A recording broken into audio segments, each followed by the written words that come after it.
Welcome to Have You Read It, the channel where we bring books to life, one summary at a time. Whether you're here for self-help, personal growth, or business inspiration, there's something for everyone. Today we're diving into How Big Things Get Done, the surprising factors that determine the fate of every project, by Flyvbjerg and Gardner. This book isn't just for project managers. It's for anyone who's ever had a dream, a vision, and wanted to make it a reality, from renovating your kitchen to building the next big thing. Our journey begins with a tale of two contrasting projects, California high-speed rail and the Nepal school system. The California project, initially envisioned as a visionary high-speed rail connecting Los Angeles and San Francisco, has become a cautionary tale of delays, ballooning costs, and unmet promises. In stark contrast, a project to build 20,000 schools in Nepal, despite its scale and the challenges of working in remote Himalayan regions, finished on budget and ahead of schedule. This raises the central question: why do some ambitious projects succeed while others fail? Flyvbjerg, an expert in megaprojects, argues that the key lies in the iron law of megaprojects: over budget, over time, under benefits, over and over again. His research, based on a database of over 16,000 projects, reveals a dismal success rate, with only a tiny fraction delivering as promised. He emphasizes that big is relative, and the principles of project success apply to projects of all sizes, from skyscrapers to kitchen renovations. The book highlights two primary drivers of project success or failure: psychology and power. Human psychology, with its inherent optimism bias and overconfidence, often leads to unrealistic expectations and poor planning. Power dynamics, with individuals and organizations competing for resources and influence, can further complicate matters, as seen in cases of strategic misrepresentation where information is deliberately distorted to secure project approval. The authors introduce two contrasting patterns: think fast, act slow, and think slow, act fast. Failed projects often follow the first pattern, rushing into action with inadequate planning, only to encounter unforeseen problems and delays. Successful projects like the Nepal schools and the Hoover Dam exemplify the second pattern, emphasizing thorough planning and preparation to enable swift and efficient execution.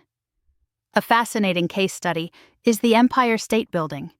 Built during the Great Depression, it was completed ahead of schedule and under budget, a testament to meticulous planning, the use of proven technologies, and a highly experienced construction team.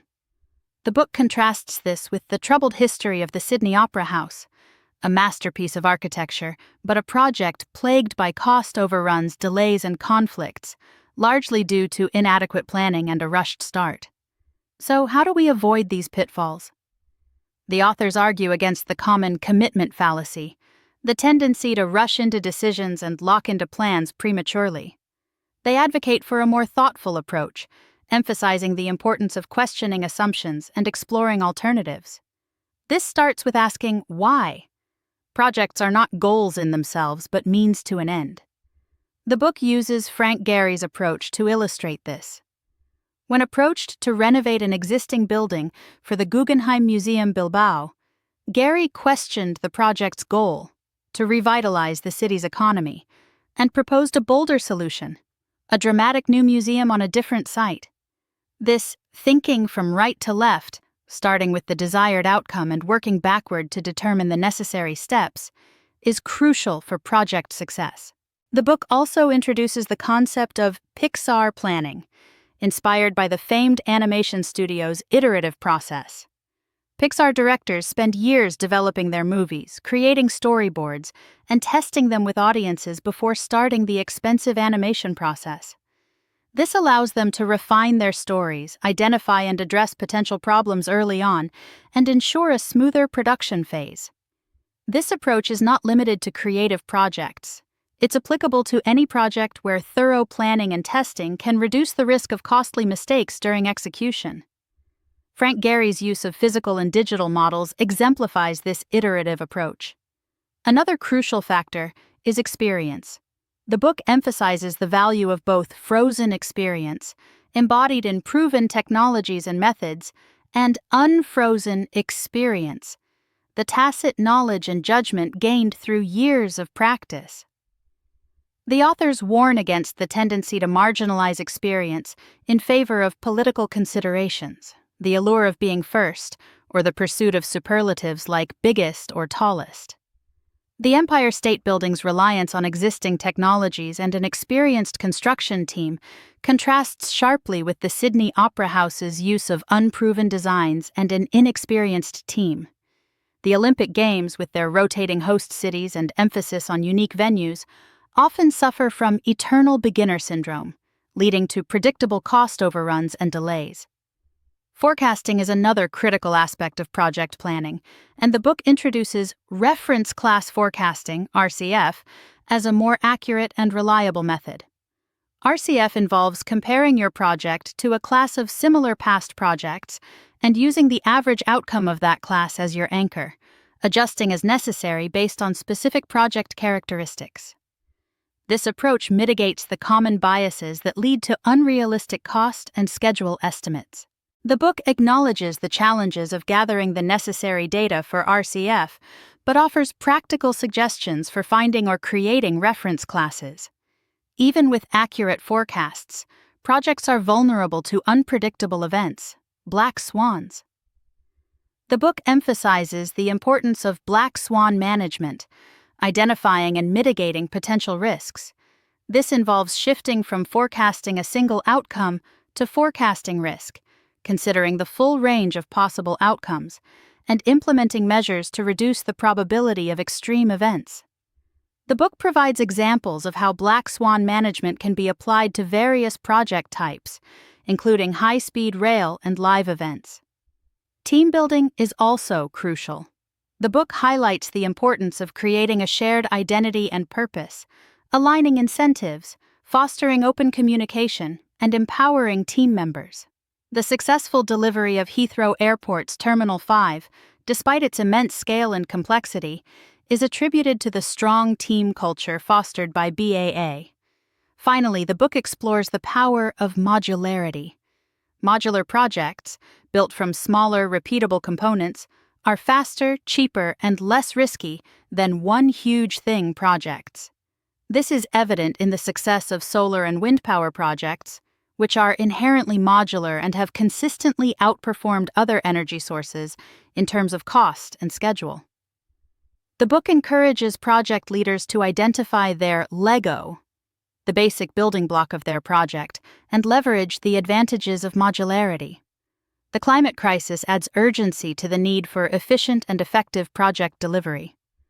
The transition to a net-zero world requires massive investments in renewable energy and other green technologies, and modularity is essential for achieving the necessary scale and speed. The book draws inspiration from Denmark's wind power revolution, where a modular approach enabled rapid learning and cost reductions, transforming the country's energy landscape in just a decade. The main takeaway from How Big Things Get Done is that successful projects are not accidents. They are the product of thoughtful planning, careful risk management, strong teams, and a modular approach. The book concludes with 11 heuristics for better project leadership, offering practical guidance for anyone seeking to turn their visions into reality. Here are a few key heuristics to remember.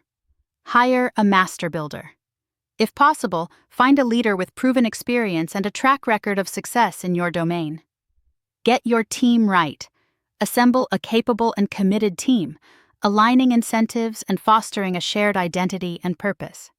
Ask why. Focus on the project's ultimate goal and ensure every action contributes to achieving it. Build with Lego. Leverage the advantages of modularity by breaking down complex projects into smaller, repeatable components. Think slow.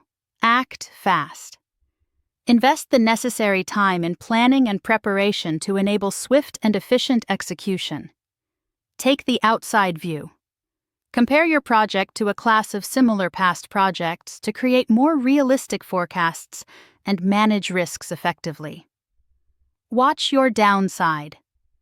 Focus on mitigating potential risks, especially those with the potential for catastrophic consequences.